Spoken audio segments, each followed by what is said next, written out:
बहुत popular crop होची और बहुत संख्यार लोक 30 एकड़ 60 एकड़ लार्ज लार्ज लैंड रे करूछंती कपा करूछंती आउ गवर्नमेंट प्रोक्योरमेंट व्यवस्था करिछंती आउ तापई कि बीर महाराजपुर रे सोनपुर रे सीसीआई मंडी करिछंती और आज सोनपुर ब्लॉक रे मंडी रो इनॉग्रेशन हेची आउ चासी आसीचंती आउ गवर्नमेंट द्वारा निर्धारित एमएसपी रेट रे कपा बिकिबे आज बहुत प्रतीक्षार एज अंत घटी चाषी बहुत दाबी परे खोली छे कपा मंडी सुवर्णपुर जिलार भिन्न भिन्न एरिया ने व्यापक परिमाण अर्थकारी कपा चाषी छे हेले बिक्री बटार अव्यवस्था लगी चाषी सबु बरस क्षति सहुतबार अभियोग करथिले चाषी माने इटाके नजर थी रखी करी राज्य सरकार को निर्देश ने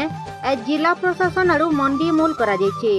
कलापथने थिबा चंद्रिका एंटरप्राइजेस ने मूल हेतिबा इ मंडी ने भारतीय कपा निगम सीधा सलग भाबे पंजीकृत चाषी मानक ठारू कपा घिनबा जेंथि लगी चाषी तार उचित मूल्य पाई पारबा एजी मंडी के जिलापाल अन्या दास शुभारंभ करिछन ब्यूरो रिपोर्ट बिगुल टीवी